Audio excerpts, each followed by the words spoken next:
Capacitor एक ऐसा उपकरण है जो ऊर्जा को संग्रहित करने में सक्षम है। जब हम इसे समझते हैं तो हमें यह जानना जरूरी है कि कैपेसिटर का काम कैसे होता है। यह एक इलेक्ट्रॉनिक घटक है जो दो कंडक्टर प्लेटों के बीच एक डाइलेक्ट्रिक सामग्री के साथ बना होता है। जब हम इसे किसी वोल्टेज स्रोत से जोड़ते हैं तो ये प्लेटें विपरीत चार्जों को आकर्षित करती हैं। एक प्लेट पर सकारात्मक चार्ज और दूसरी पर नकारात्मक चार्ज इकट्ठा होता है। अब जब हम कैपेसिटर में ऊर्जा को संग्रहित करते हैं तो यह ऊर्जा इलेक्ट्रिक फील्ड में होती है। इस ऊर्जा को हम कैपेसिटर की क्षमता से मापते हैं, जिसे हम फैराड में व्यक्त करते हैं। एक फैराड का मतलब है कि यदि हम 1 वोल्ट का वोल्टेज लगाते हैं तो कैपेसिटर 1 कूलॉम्ब चार्ज को संग्रहित कर सकता है। कैपेसिटर की ऊर्जा को हम इस फॉर्मूले से निकाल सकते हैं। E⁻1 C VL2, जहां पास C ऊर्जा है, बात 80 कैपेसिटर की क्षमता है और पा V वोल्टेज है।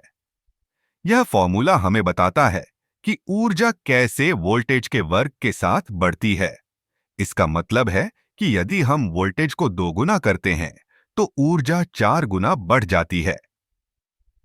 कैपेसिटर का उपयोग कई जगहों पर होता है, जैसे कि इलेक्ट्रॉनिक सर्किट में, जहां यह ऊर्जा को अस्थायी रूप से संग्रहित करता है ताकि जब जरूरत हो तब उसे तुरंत उपलब्ध कराया जा सके। उदाहरण के लिए, कैमरा फ्लैश में कैपेसिटर तेजी से ऊर्जा को संग्रहित करता है और फिर उसे एक झटके में रिलीज करता है, जिससे एक तेज रोशनी उत्पन्न होती है। इसके अलावा कैपेसिटर का उपयोग पावर फैक्टर सुधारने में भी होता है। जब हम इंडक्शन मोटर्स या ट्रांसफार्मर की बात करते हैं तो कैपेसिटर उन्हें अधिक कुशलता से चलाने में मदद करते हैं। यह ऊर्जा की बर्बादी को कम करता है और सिस्टम की दक्षता को बढ़ाता है।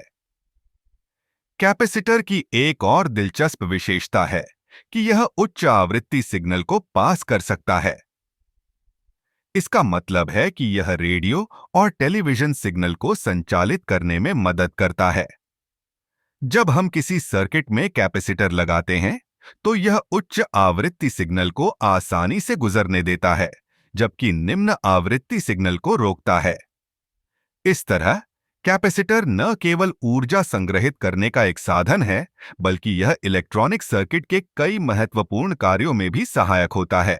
इसकी समझ हमें आधुनिक तकनीक के कई पहलुओं को समझने में मदद करती है।